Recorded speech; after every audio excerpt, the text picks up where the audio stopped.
Hello and welcome to Diminishing Returns, the podcast where three film fans discuss a movie and then pitch their own ideas for sequels to that movie. Today we're discussing 2017's Wonder Woman, because what does the world need more of than the opinions of three middle-class male nerds of that film? This podcast contains spoilers for Wonder Woman, as well as other films in the DC universe, including Man of Steel, Batman v Superman, and Suicide Squad. Enjoy!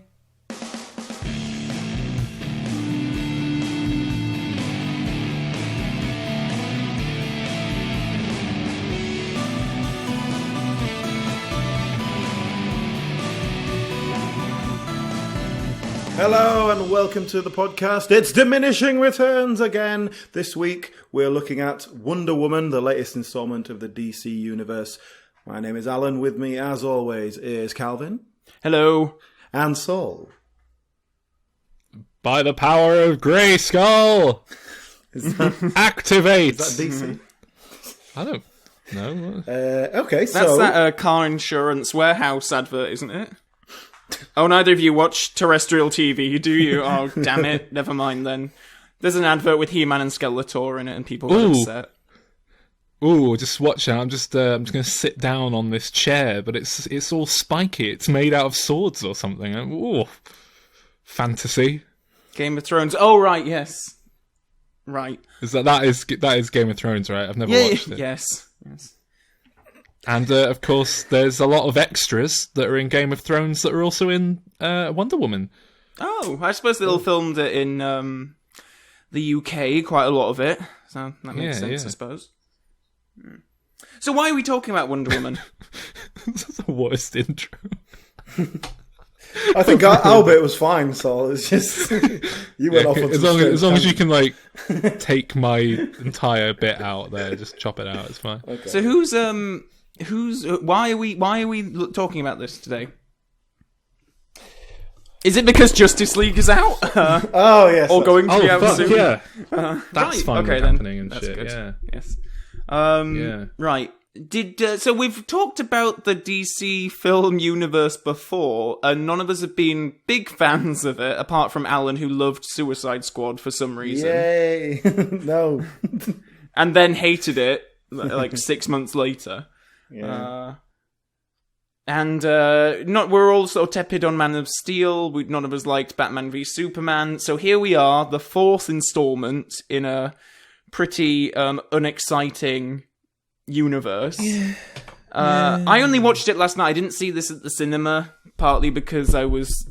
You're sexist. No, I was burned from Suicide Squad, and I was like, I'm not. See, they wouldn't let him into a women-only screening, and so he boycotted it. And, I forgot that there was all those about this. About there's a lot of protests, weren't there? And that's the thing about this. Twats getting upset on. Well, with this film, Twitter. There's come a lot of debate and discussion about women in film and feminism in general. And I think a lot of that is valid. I also think a lot of it is total shite. And a lot of the discussion that goes along with this is just people shouting at each other for no reason. Sexist? No, on both sides, a lot of shite. But if we could avoid a lot of that, misandrist. If we could avoid a lot of that would be great. We could discuss the sort of overall topics. That'd be brilliant. But, you cunt. No, I agree, because I think... You can't say cunt. One of the... It's not on. Sexist. One of the things that is unavoidable coming to Wonder Woman is How that could I be sexist? My mother was a woman. Is that you can't come to it with sort of no baggage. It's like... I don't think any superhero film, certainly in the DC universe, has been so politicized as this. I think it is good for us to get this sort of out of the way now, all this sort of feminist talk, because I'll admit, watching it, I was just sort of like, okay, well, this is a very good female-led action film. And I suppose when you look at history, we've talked about Catwoman before, an example of a very bad one, Elektra, Aeon Flux. Like, a lot of these female-centric action films never do terribly well. Resident Evil is ironically one of the few franchises that made a success of it, arguably. I just want to come out and explain where I stand on this film in broad strokes to kind of contextualize all of my weird, ironic joking, because I'm in a weird mood tonight. So I sort of agree with you, Calvin. I think Wonder Woman was a surprisingly, given DC's track record, a surprisingly solid film. I enjoyed it. I thought it was good. I also felt that it was nothing special, and people are acting like it's this incredible, amazing triumph purely for a handful of reasons, one of which is very much the politicized element, the fact that this is the first real female-led superhero film. There was, of course, Supergirl in the 80s, I believe, but and Catwoman and a few others, but it's the first proper tentpole, not a spin-off kind of. I mean, well, it is technically a spin-off. What is it? It's the first.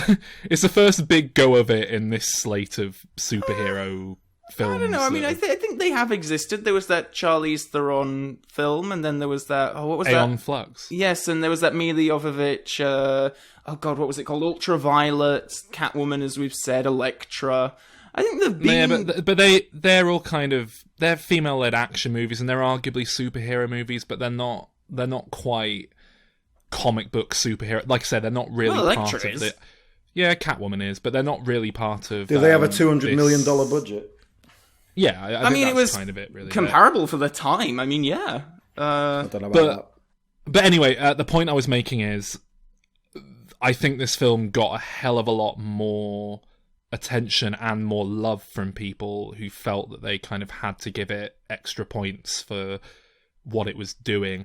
And then, of course, on top of that, you've got the fact that you've got all the DC fans that are like, yes, finally, a passable DC movie. A good one, so yes.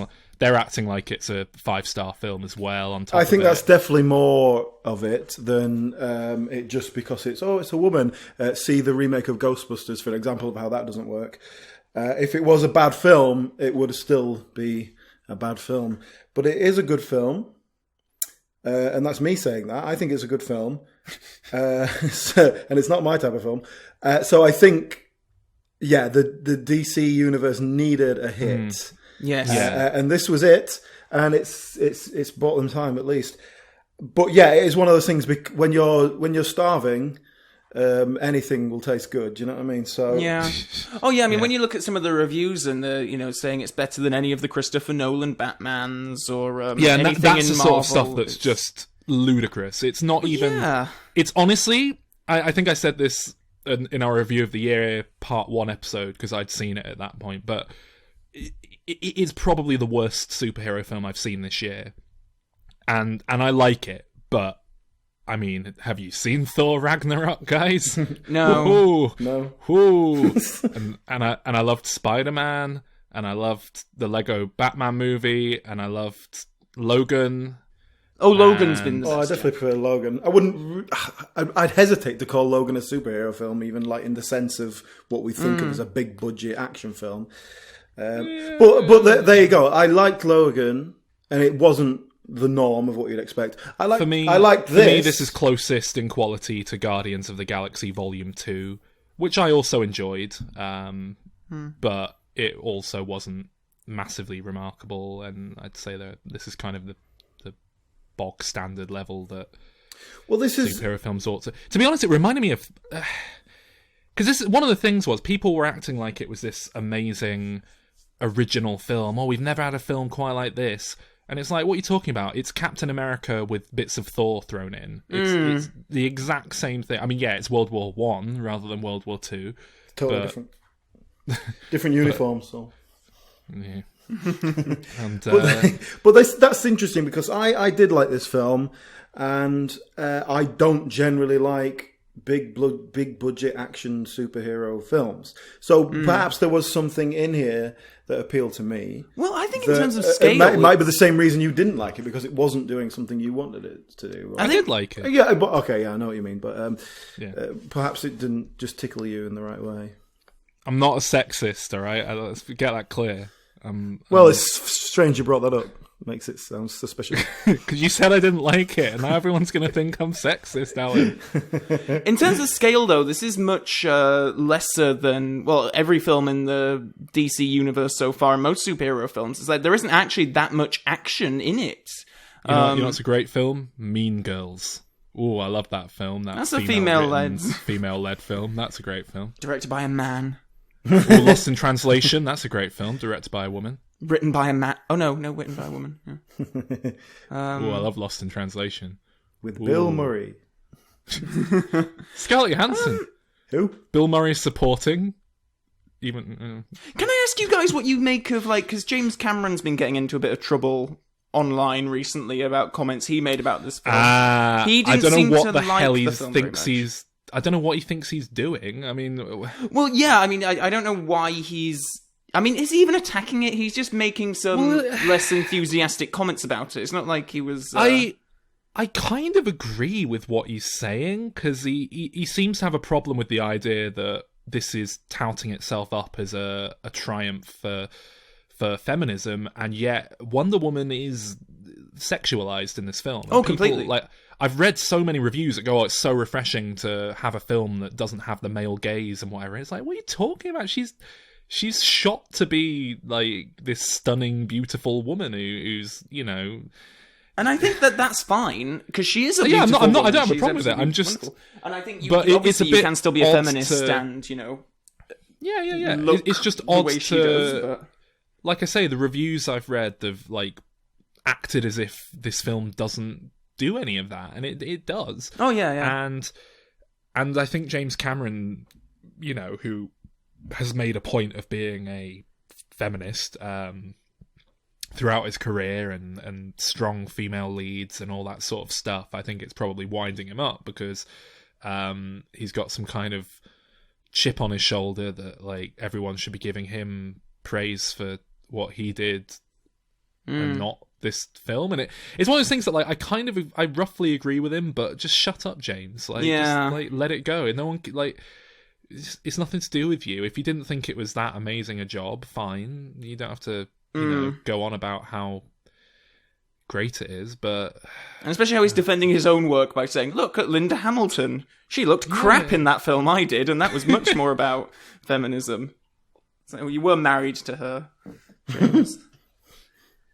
Well, yeah, this is partly my problem with the world in general. It's just really annoying, isn't it? But this is why I have to kind of shut myself out from the wider world, because any cause, any you know, thing that people are trying to get behind, they inevitably try and pull in other things, or try read something into it that's not there, or then try and double bluff themselves, or they're trying to, and on both sides of any argument, and it just becomes this, especially on the internet, it just becomes this hive of bullshit, and you just, it really winds me up. So Wonder Woman. Yeah, I mean, my point was that I think this film, because of the nature of it, has attracted a lot of attention and a lot of bullshittery that I would like to cast aside.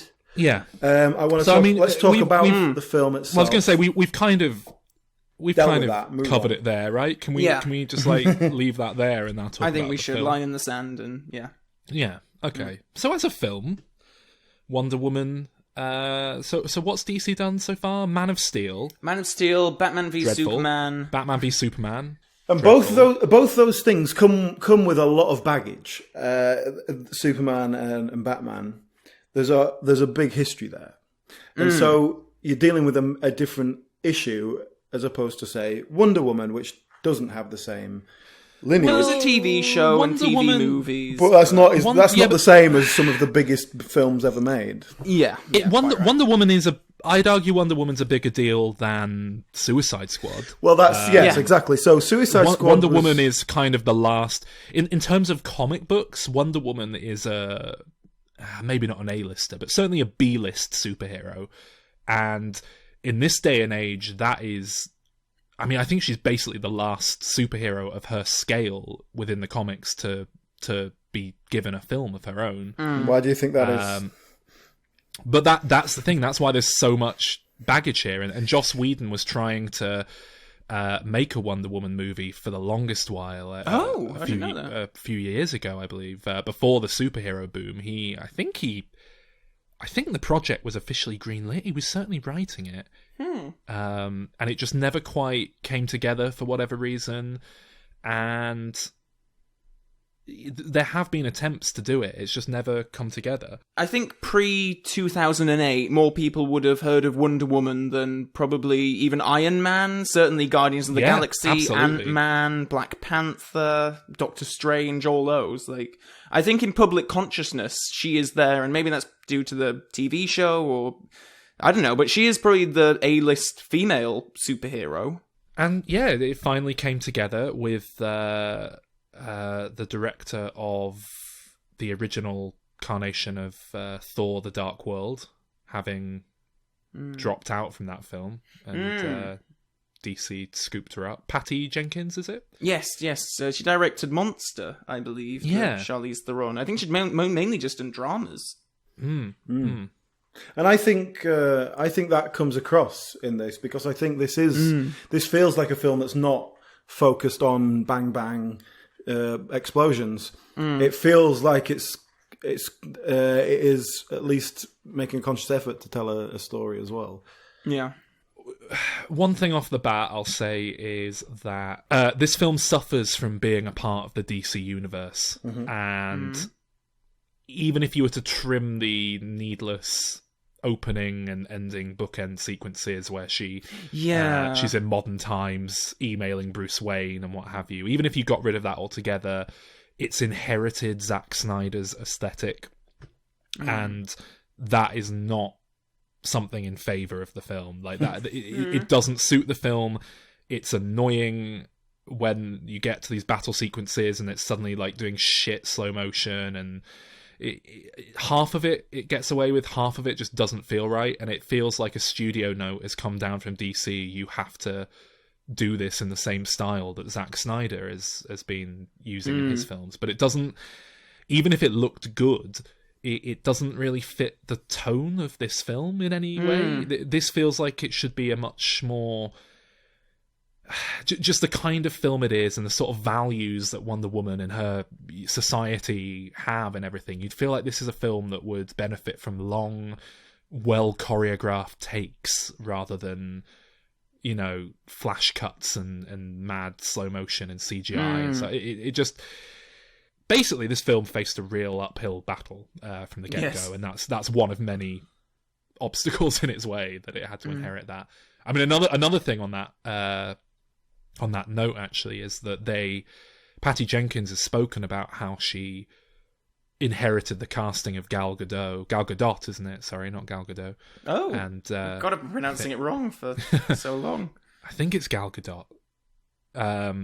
But sorry, she inherited Wonder Woman's casting from Zack Snyder as well. She basically said, I would never have cast Gal Gadot in the film.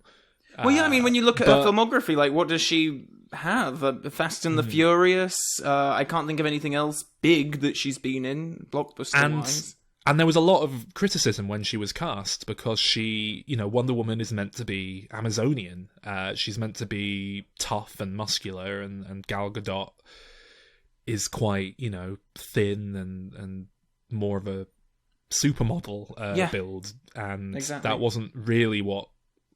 You know, there were a lot of very unhappy people when the casting was announced, but you know, to give her credit, I think she does a great job in this film. I think her performance is good. She sells the whole being a super being thing. Yes, even if at times you do think maybe someone with a more muscular build would have made logical sense. I don't know, but it works in the context. I mean, of she the did beef up a universe. bit for it, didn't she? So, like, she did kind of put the effort in. And it, like I say, it works in the context of a superhero world with super beings. I mean, we see all the women on the island that she lives with, and it's Robin Wright and all these other sort of very slim women, I would say. And I just buy it. They're superheroes. It's fine. So yeah, the film opens on what's her home planet dimension, plane of existence. I don't know. Yeah, it's like a camouflaged island, isn't it? Basically. I thought it was like a different dimension or something, but it's actually just like a cloak over. Well, I don't know. It definitely exists on a kind of different plane because the weather doesn't pass into it. Yeah. Yeah, I hated the first 20 minutes. on that island. When I went to see this film, I was sat there watching it, and it was like, oh god, this is cheesy. This is like I'm watching Xena, Warrior Princess, just like the TV show with a bigger budget. This is really bad. This is poorly edited and plotted. I'm bored. DC have fucked up again. Everyone's pretending to like this film to wind me up. Really didn't like it. Then we get to... It is about 20 minutes in, isn't it? We get to... And I think part of why I don't like it, I should add, is that it's this... No, men. It's all this... No, it's the pomp and circumstance of high fantasy, you know? It's like watching Lord of the Rings and just these people talking about the bullshit. Yeah, there's like a Like prophecy. Well, this was our complaints about Thor. It's like Thor, but you kind of... But there's no men. Thor does it a tiny bit better. It's got slight bit more tongue-in-cheek. The fact that it opens with him getting hit by a truck kind of tells you, just bear with this for 10 minutes. It's going to be all right. So I hated the first 20 minutes. Then we get to, just out of nowhere, what's he called? Chris Pine? Captain Kirk? Chris What's the Pine. character called? Oh. Steve. Oh, yeah, I remember it being Steve. something really dull, because at the end when she's shouting, Steve, into the sky, I was like, oh, God. So yeah, then Steve just comes flying out of an Captain airplane one Steve. day and like crashes into the sea, and she goes to save him. And And so you started liking from it when that- a man turned up.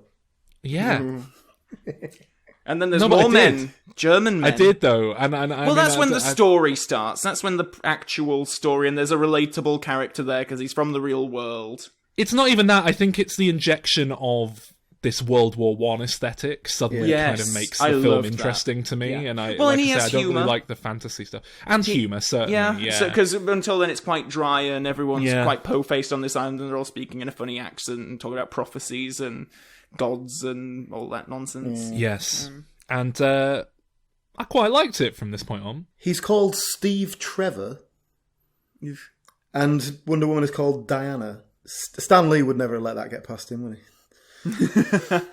It'd have had some alliterative name in there. It'd be Buccadeer. But yeah, can we talk a little bit about Steve? Captain America's Steve as well, isn't he? Steve God, he Rogers, is, is that him? Yeah. At least Steve Rogers is a verb, you know. It's got something about it. Can we talk a bit about Captain Steve and his role in the film? Because this is a much... Is it criticised element of the film? I think some men's rights activists were complaining that he was a like beta male at the beck and call of a woman. They didn't like that What? very much. What? No, he's not. It's totally not. He's leading her through most of it. He's the I'm one not. saying I'm we not need to go agreeing here, with yeah. them when I say that. Oh no, totally. Yeah, I get that. But I like him very much in this film. I mean, what I will say is this is a rather unusual dynamic in that he is the romantic interest role that would normally go to a woman. And that is very notable when you're watching it. And that is quite refreshing to see. They give him think. more to do than, like, Natalie Portman, though, or whatever. True. Like, a lot of the film That's feels very like a twofer. It feels like a dual lead rather than Yeah, I her guess lead. so. But maybe that's just because he's the one who brings the plot. He's the one guiding her through this new land, and with which she has no clue, and she's kind of misguided for a while. The one bit that really stuck out to me, that irritated me, actually, is much later on in the film when they've been out, they've had a really nice time, and they're flirting and whatever, and they go up to her, like, hotel room or whatever, and this is obviously the part of the film. Well, yeah, when they're gonna screw.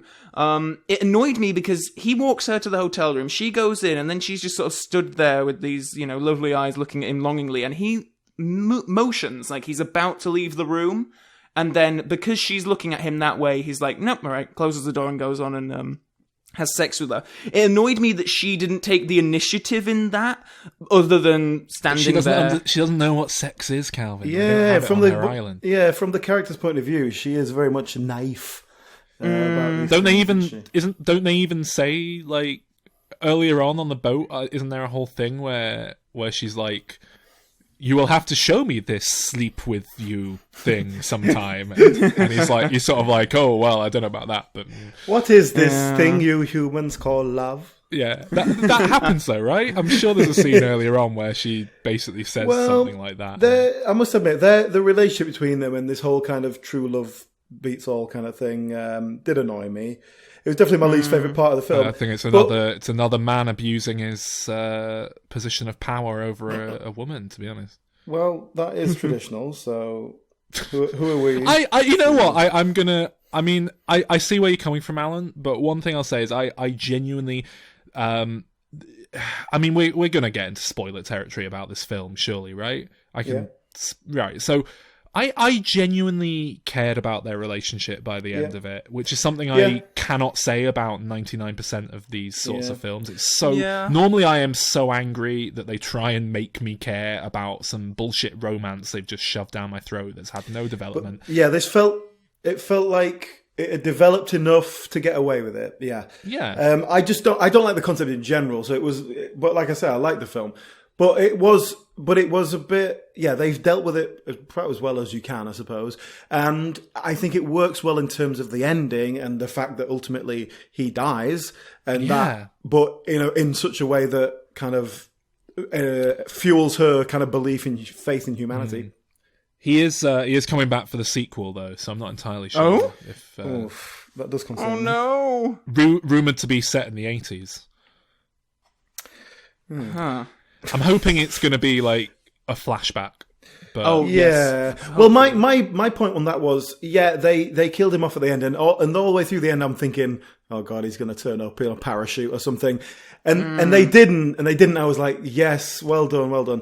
But the cynical side of me does suggest like, well, they need to jump her forward 100 years, and he'd be a loose end if they were like, oh, what happened to that guy you were in love with? Oh yeah, well we were together like 30 years. He had a heart attack, and they can't have a scene where she goes to meet him as an old man because everyone go, Captain America rip-off. So I was a bit cynical in the sense of like, oh well, they can do it like that way. They had to do it that way, sort of thing. Chris Pine's too big a star to do an ABC series for 2 seasons before getting cancelled that no one likes. Yeah. Well, nonetheless, they did it, didn't they? And they killed him off, and I think it works really nicely. And so they need that love story there to justify her feelings by the end, and so they had to get it in there, I suppose. It's feeling love at the end that helps her conquer the bad guy, isn't it? That's what sort of spurs her on. Well, I mean, it really is love conquers evil, quite literally, isn't it? Which is a bit annoying. I must admit, I hated at the end of this film. It just turns into Power Rangers, and I hated it. It's just utter nonsense, meaningless words that just being thrown around, just bullshit. Wow me up. I mean, it's no worse than a lot of films I've seen that have done similar stuff, but it was very much like, oh, you've unlocked the ability of believing in yourself. You had the power all along. The secret juice was just water, and. Then she laser beams the bad guy and it's all fine. And it's just like, great. Well, that's it. I think my general feeling with this film is that despite all these possible flaws or despite all these issues, I still walked away enjoying it. And it's not a film genre I typically like. So it's doing something right, obviously. That's much the same for me. I just then get really annoyed when people act like it's flawless when it's so riddled with flaws. But I know I do like the film, and I want to keep saying that just to make it very clear that this is a good film. Definitely one of my favourite elements of this film is the acting. I think there's a great range of character actors in this, and they're utilised very well. So, I mean, you two leads, you got Gal Gadot and Chris Pine, great. Both do serve their great function chemistry really well. as well between them. I want to give you credit to this, Saul. You flagged up Chris Pine as being a good actor when I only knew him as Captain Kirk, and I genuinely have seen him do things since then that I was like, you know what, he's right. He is actually very good. I hope he'll kind of get a bit more kind of juicy character roles in future. Who we got? The ragtag group. We got Saeed Tamoui, Ewan Bremner. Well, there's a whole load of people who like have never done a film before in there as well, pretty much, or they've done like 1 or 2 tiny little roles. The Chief is like a stuntman, isn't he? Oh, yeah. He gets a little bit lost in it, doesn't he? He doesn't quite get the kind of character development. But it's always nice to see Spud. Yeah, exactly. Ewan Bremner's a great actor.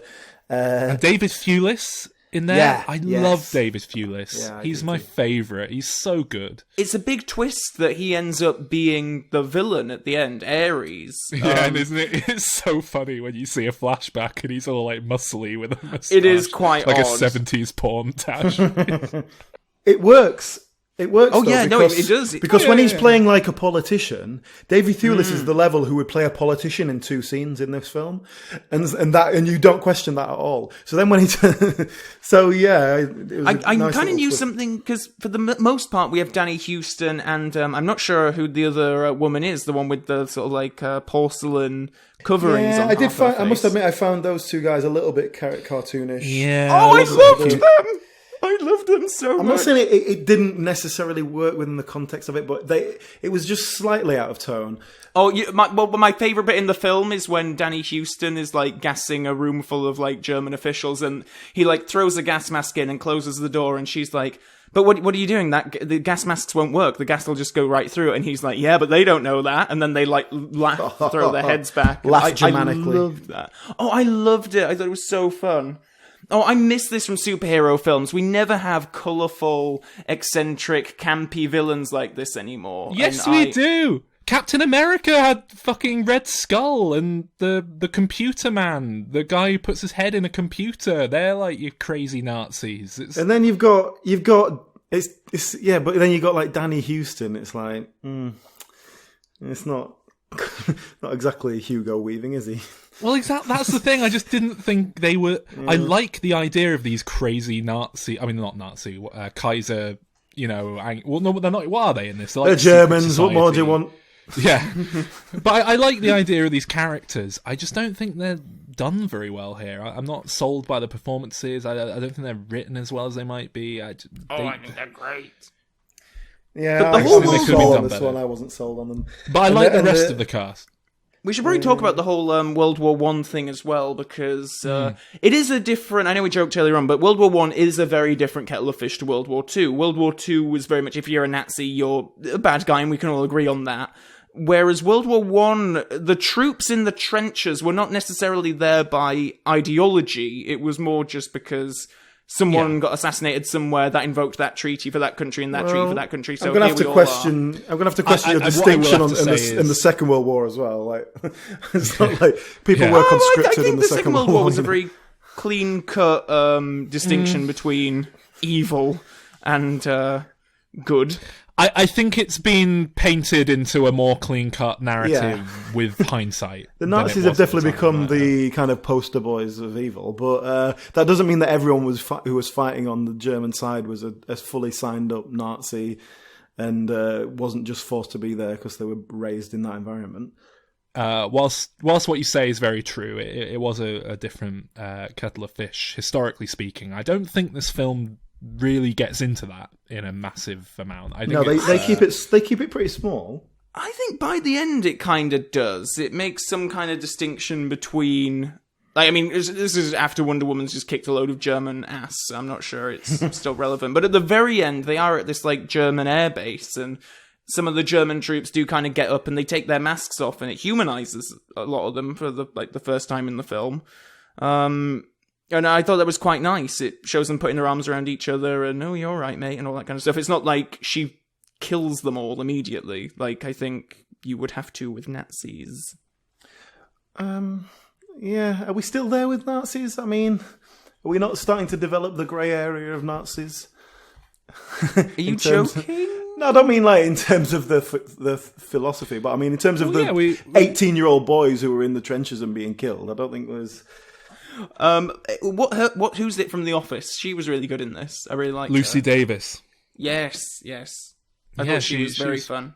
She was. She was sort of doing a Gervais impression. It's like she was like, right, time to step up, and the teacher has become the master. I think like her and David Wait, Lewis. no, sorry, the student has become the teacher. That's Yeah. the teacher I think her becomes and the David. master. Later I think on. her and David Lewis kind of threw me off a lot of my expectations of the film. Like I probably wasn't expecting Chris Pine to die and for him to become the main villain, because they just seem like, oh, this is M and this is Moneypenny. Yeah, And yeah. they're going to give Chris Pine his adventures and he's going to go off and this will continue on for the next film or whatever. Do you think this film? Do you think this film benefits from like not being too American?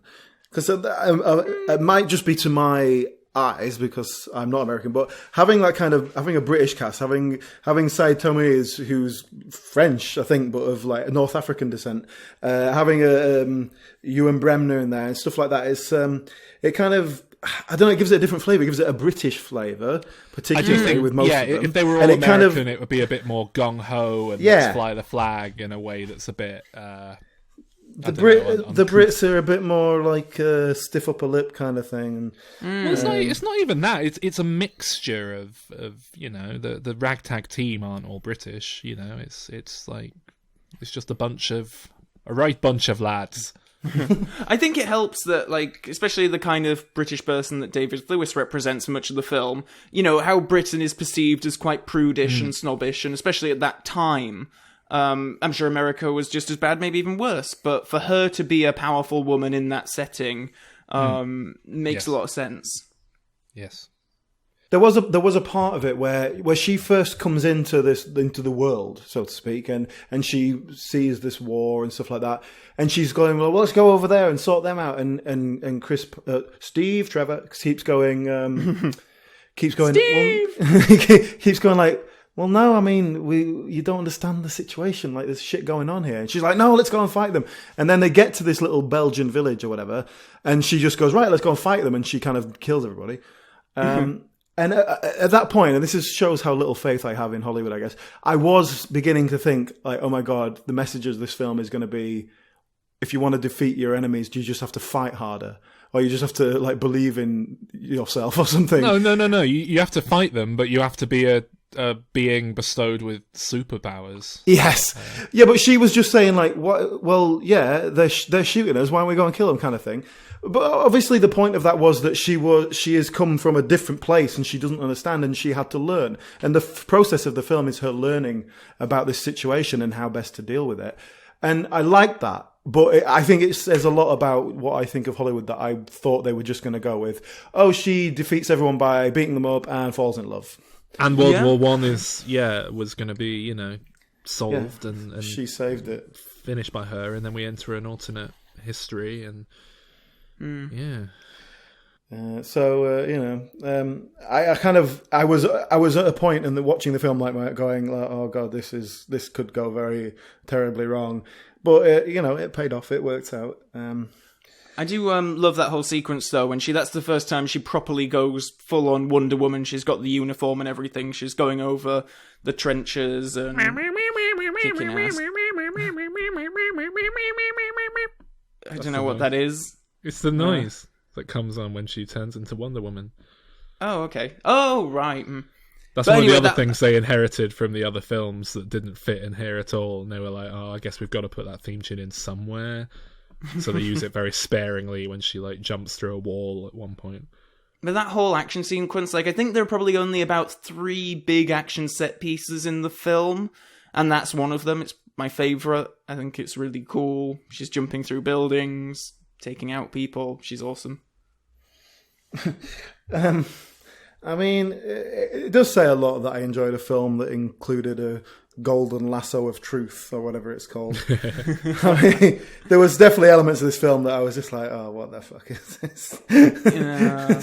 I mean, it is really stupid, but to their credit, they handle it really well. Like, they make a gag out of it at first, and then it is a formidable weapon, and they keep bringing it back every now and then. They handle it quite well.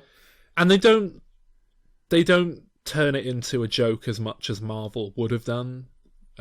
They are a bit more sincere. Obviously, they make a joke out of it, but it's not quite as like, this whole thing's a comedy now, in the way that Marvel would have done, which I suppose is the difference between the two companies. Not that what Marvel's doing is, I think Wonder Woman is a solid, pretty conventional blockbuster, but there's a handful of little like tweaks to the formula that kind of make it feel fresh, and they're largely what people seem to be picking up on as the reasons to love it.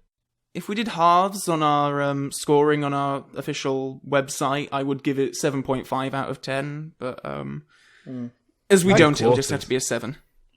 I get. We do it out of it's out of 5 on the website actually.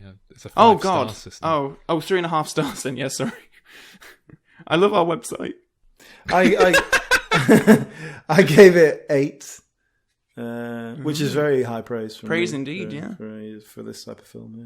Yeah, but you liked Suicide Squad when it first came out, so Yeah, I'm sure in 6 let's months' not time... forget. Yeah, you gave Suicide Squad a 7. So this is one better than Suicide Squad. Is what you're So saying. when we get around to actually talking about the Justice League, I'm sure you'll be like, oh, I don't know what I was on. I saw it with my girlfriend and I was just getting noshed off all the way through. So that's like Suicide Squad. Yeah. So, what the hell is Justice League then? I know it's like the Avengers with different characters, right? Is it just a standalone thing, or is it the part 1 of a 2-parter? It was going to be part 1 and part 2, and then I think they picked up on a bit of backlash saying "fuck off," and they were like, "No, right, it's not. It's." And Marvel had done a similar thing before them. I think the thing was Marvel had announced that their Avengers 3 and 4 were going to be part 1 and part 2 of Infinity War, and then they turned around and were like, actually, the first one's Infinity War, the fourth one's a different thing. We've realised that those titles suggest it's going to be parts 1 and 2 of the same narrative, but it's actually going to be 2 standalone films that are just kind of, one's a sequel to the other, and so we kind of don't want to give the wrong impression. And I think Justice League possibly have not realised that was going to give the wrong impression. But then Justice League sort of turned around and was like, I think they actually turned around and said, we're not doing it as 2 parts, we've rewritten it or something. I don't quite know, but basically... I think they said we can't afford to make 2 films now. We're doing one, and if it's not a hit, we're all bankrupt. But it's had a weird...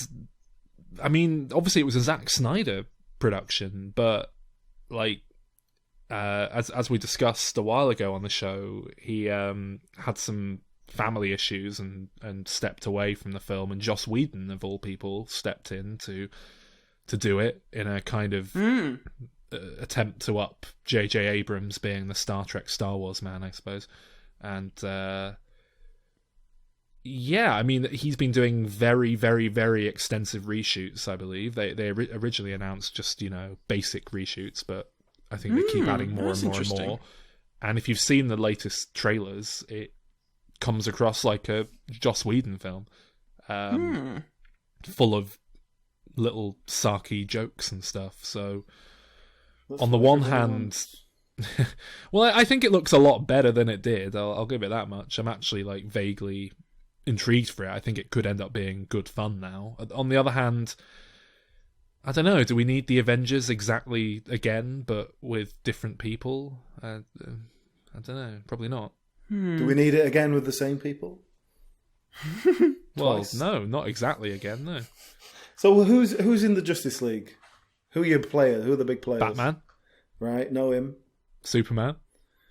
Boring. Go on. Wonder Woman. I like her so far. Aquaman. Yeah. Untested. The Flash. I've seen him in loads of films. Exactly. You know him for in 4 love him seconds by now. at a time. Yeah. I think that's all they're doing in this. Oh, there's no, Robot there's Man, the isn't there? Cyborg. Yeah, What's he Cyborg. called? The Cyborg? Yeah.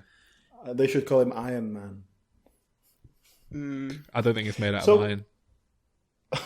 Neither is Iron Man. So, the Aquaman, what does he do? Swim?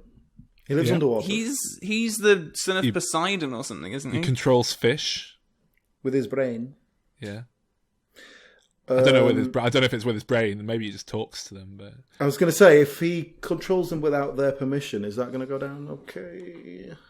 Does a fish still okay to use them? Yeah, fish aren't even animals. If people always call themselves vegetarians and eat fish, so it's fuck fish, right? Stupid fish. Okay, so he has the power of fish. What else? Well, has he got gills? How does he breathe underwater? He's strong. Aquaman is basically Thor, but from underwater. I think that's pretty much what you're looking at with him. Can he breathe underwater? Or does he have to resurface every 20 minutes to breathe? I think he can breathe underwater. Ooh, does he have gills? I think he's a Neptunian and all that comes with it. So I don't know. Not Neptunian. So he's a god. What the fuck? Not Neptunian. Atlantean. What does a cyborg do? He's a robot. Yeah, but I'm going to guess he shoots lasers and is strong, and maybe he's got a jetpack or something. But I have no idea what he is. I'm guessing that all. Because I know that the Flash is fast. Is that all he does? Yep. Yeah, but he's played by Ezra Miller, who's great. So I'm hoping there must be more to it than that, right? Well, he's super fast. That's good, isn't it? Yeah, but has he not got any like side powers? Like what? What do you want him to have? Like, if he runs fast enough, can he turn back time? I think so. Yeah, probably. That's more than Batman's got, isn't it? Yeah, but Superman did it. Yeah, but my point is, Alan wants more than one power. Batman's got no powers. I'm not saying they've got to have more power. I'm saying that these characters get developed over the years, and they people like add extra stuff in. Like, oh yeah, actually, he can make his like hands go inside out or something. I think the Flash. Great power. Well, it's useful if if he gets put in handcuffs. It's very useful.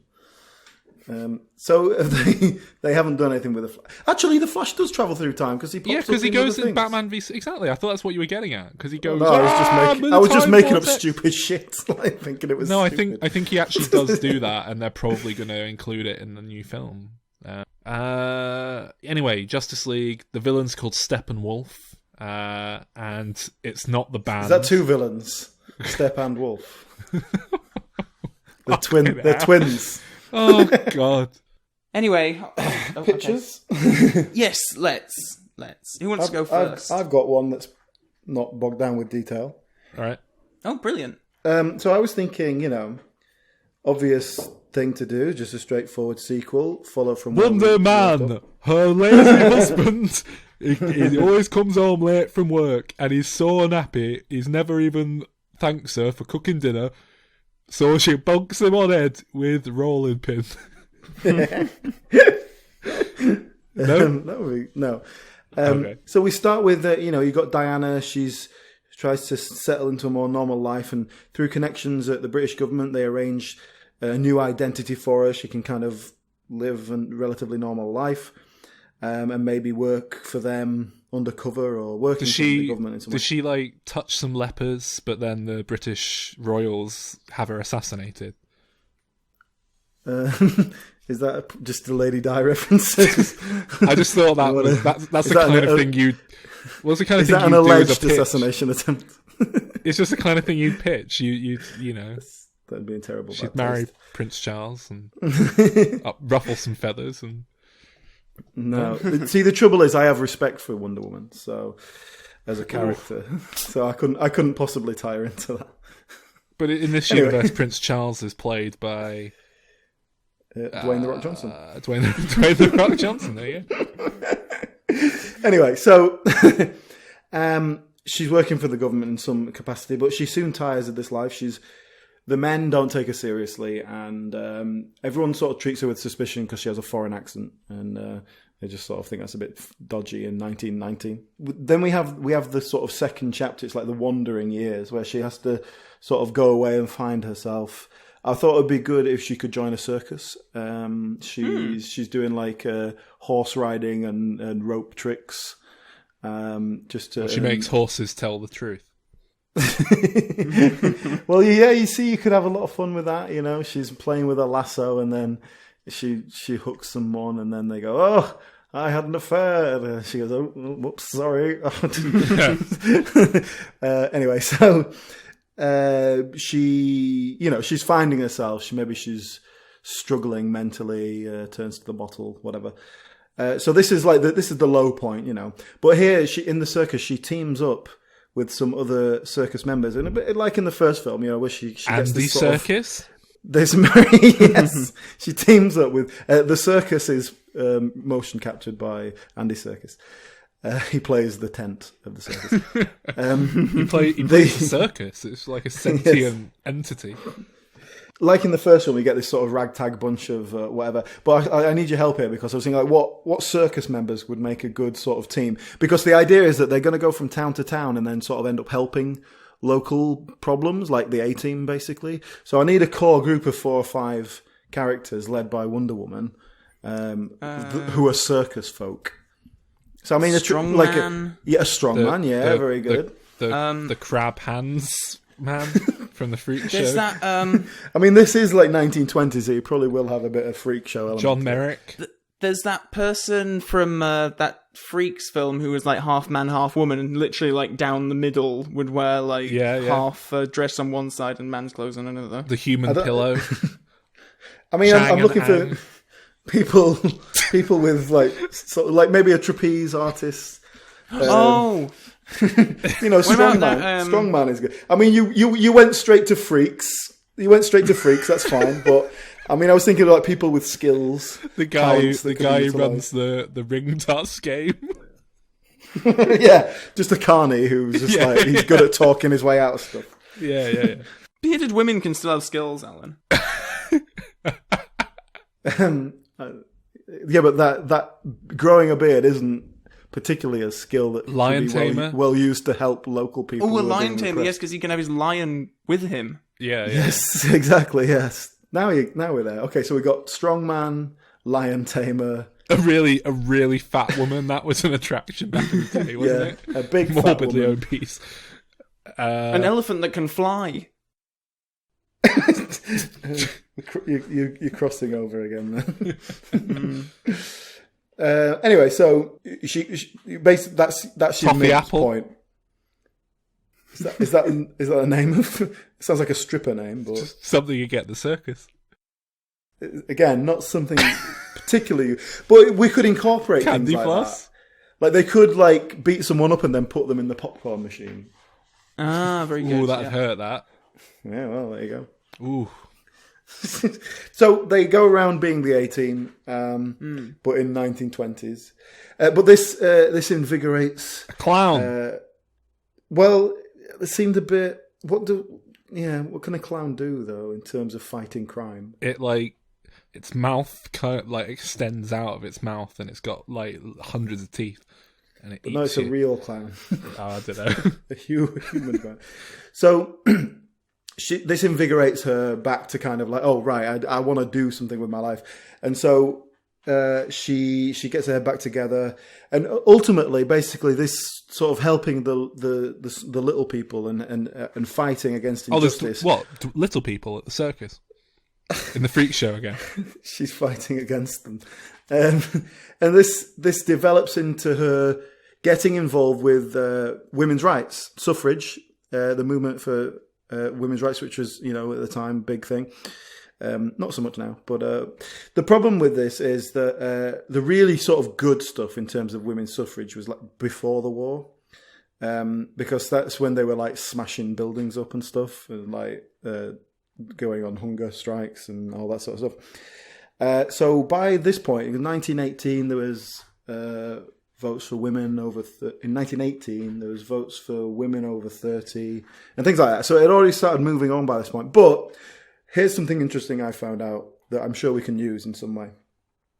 Back in the day when it was all kicking off, the suffragettes, the particularly militant ones, had bodyguards, an all-female bodyguards, who were like trained in jiu-jitsu. And were generally, in the media, they were sometimes referred to as the Amazons. So I think we could definitely use this. Like maybe she becomes like a kind of a leader of a sort of troop of bodyguards in the women's suffrage movement, and it just fit the period. And I think it'd give us a lot of that'd give us a lot of scope to look at, feminism, obviously, but also the grey area of the period. It's trying to balance that, like the period of what was happening in the period of time, relating it to now contemporary issues, which I think they do quite nicely in the original film, and making that relevant. So anyway, the ultimate message is, of course, radical feminism, but tempered by your kind of everyday reality, which is what we have to deal with day to day, isn't it? And it's good because Marvel have got Black Panther coming up, so you're giving DC a suffragette movie to go up against it. Civil rights. Very good, very good. Superheroes. Sexism and racism. Done. Dealt with. 2 films. Move on. Mine might be a good pitch to follow yours then, Alan. Okay. Because mine is called Blunder Woman, and it's basically a series of online shorts around that. Who's her from The Office again? Oh, Lucy Davis. Lucy Davis. Yes, it's about her character, and my pitch is to do a series of online sort of shorts, like viral marketing stuff. Film it in like a 1918 style. So, like Charlie Chaplin's silent movie sort of thing. And it's her sort of what she does while Steve and Wonder Woman are off in Germany. And the running thread is that Apollo, David Lewis, is going to keep like bursting into flame and stuff. But Apollo. while she's... It's not David Lewis. It's David Thewlis. He plays Ares. Oh, that one then. Yeah, I watched the film last night, by the way. And part of the running gag is that she doesn't notice that he's actually a war god and he's doing stuff. And meanwhile, she's carrying on with day-to-day duties and, going to a cafe and fumbling around and knocking over teapots and stuff. And every time she does something like that, there's going to be like a cut to like a 1918 man with a big mustache, and there's going to be a title card that comes up saying, "How can we give women the vote when she exists?" And... stuff like that. It's going to be great. It's going to be wonderful. Okay, so she's like, it's physical comedy, right? Yes, lots of slapstick. And so is she like a kind of 1920 Melissa McCarthy? That is exactly what she is. Yeah, that's it. Perfect. It's like a kind of female Laurel and Hardy. Yeah. Zazu Pitts and Thelma Todd, if you will. Why did she knock over a teapot? What was that? What was that? That seems strangely specific. It's just what people did in 1918, I guess. What, made tea? That was all you could think of. Could she... When you linger on these kind of not well thought through pictures, it sort of shines a light on it, doesn't it? Well, okay. Let's beef it up a bit. So she, I think she needs a running theme. Like, what is she trying to achieve, but then doesn't? The vote. So she is trying to get the vote for women. Yes. So, who's the antagonist then? Ares. Men. Apollo. Is there? Oh, Ares. Ares. Yes. So, the world around her. Can Life he is develop? one big blunder. Can he develop his moustache? So it's herself. She's her own worst enemy. She's always tripping over her feet. He'll have a different style moustache in each episode. Can we have that every time something is just about to work, she gets distracted because she sees a cake and has to go in it? Yeah. Yeah, can guest star Fatty Arbuckle in a couple of episodes. I think she needs a dog sidekick. Yes, we'll call it Lucky Dog. And it'll be a little scrappy border terrier. And it'll like pull on the coattails of important men. And then Apollo will like flame it. Oh, Ares will like flame it or something. And he has to get her a new dog then to... So one of the films could be called Get Lucky. Brilliant. I'm pretty sure that is either a Charlie Chaplin or a Laurel and Hardy film. These dogs are always... Oh, is it? There's a Laurel and Hardy. Their first film on screen together before they were like a double act is called The Lucky Dog. Oh, that must be what I'm thinking of. Yeah. I love Laurel and Hardy. It's brilliant. Is it though? Yes. So, Sol, what's your pitch? My pitch is drawing upon the old Greek mythology side of things, because obviously Wonder Woman is heavily influenced by all that stuff. So, it's the 12 tasks of Wonder Woman. Okay. Are you going to go through all 12? If you want. Okay, cool.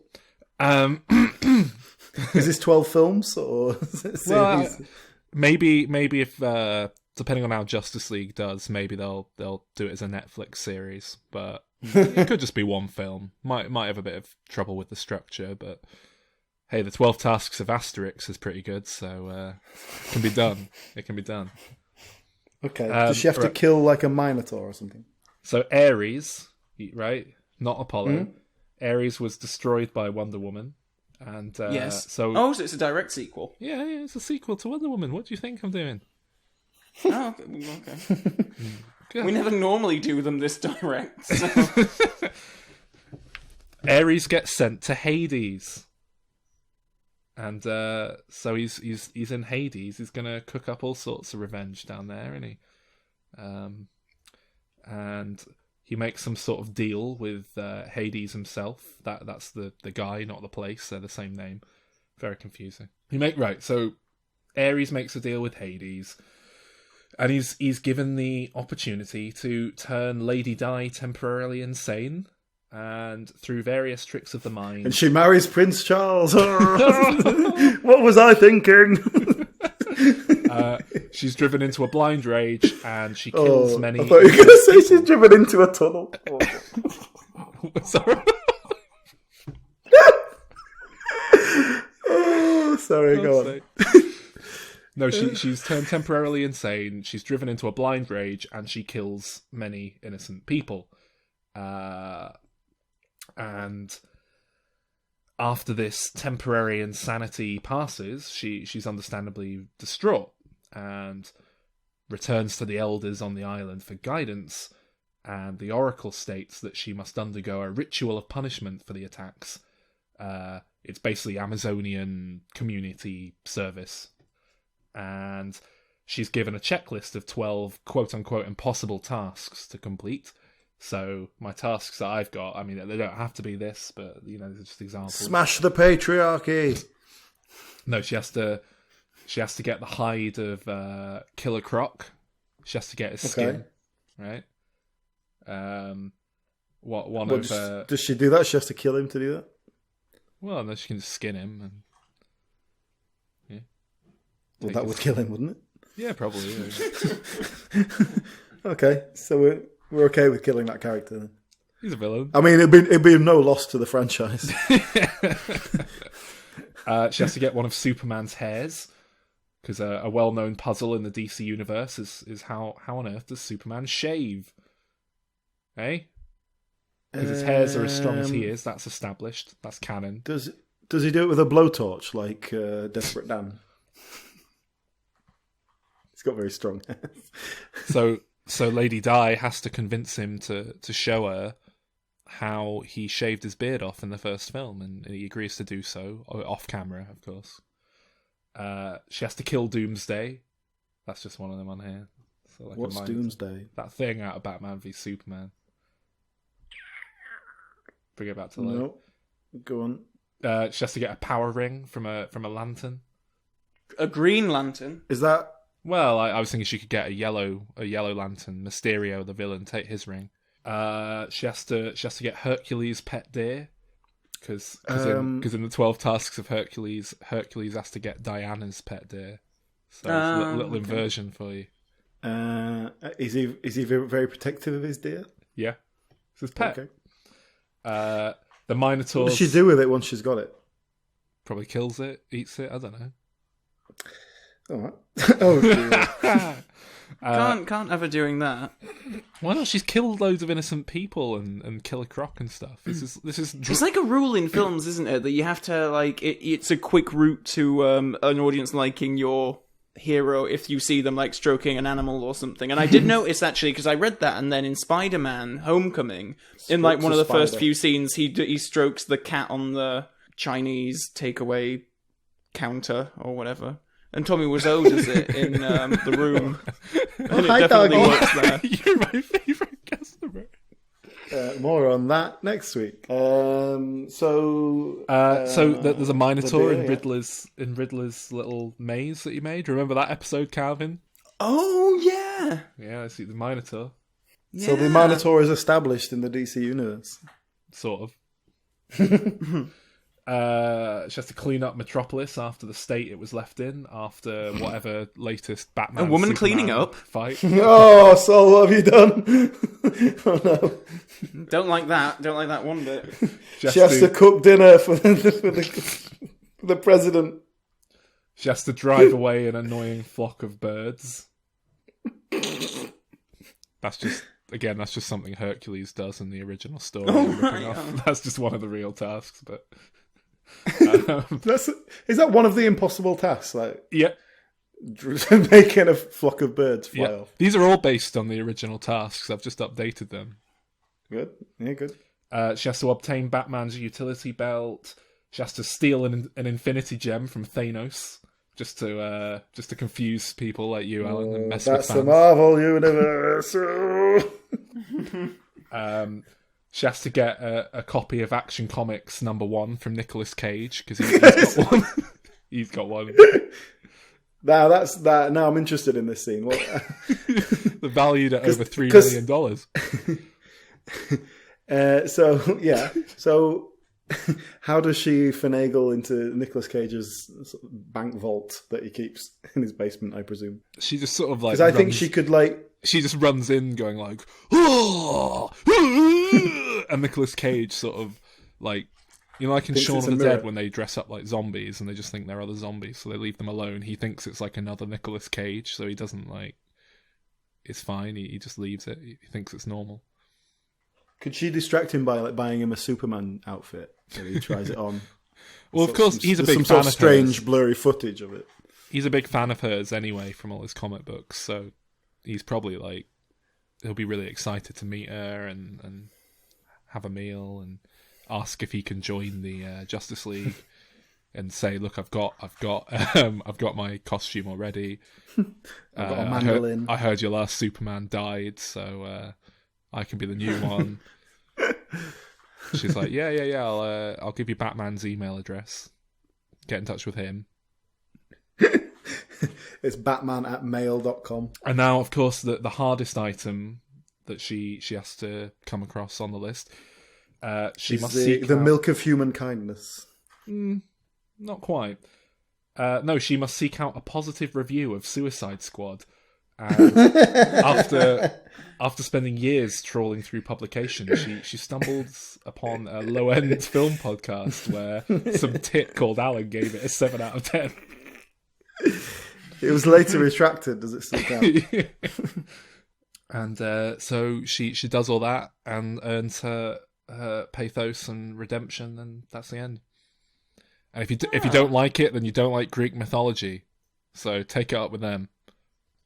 Xenophobic. Oh, we covered a lot of ground there. Feminism, xenophobia. Will you be seeing Justice League at the cinema? If it gets really good reviews, probably.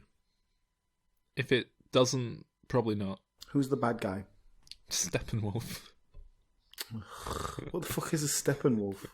It's his name. Kieran Hines. Oh, yeah.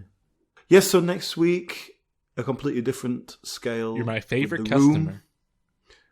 Oh, hi, doggy. And so we're going to have a lot of fun next week, I think. I think it's going to be a nice, fun one, because we're going to be taking the piss out of the room, which is a traditional which room? activity. This one?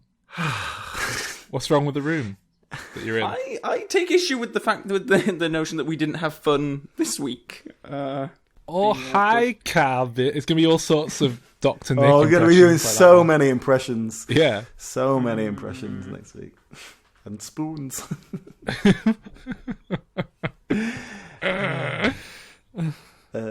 I've got a picture with Tommy Wiseau. We can put up. Oh, so do I. Oh. Sol, where's your picture with Tommy Wiseau? I'll draw one.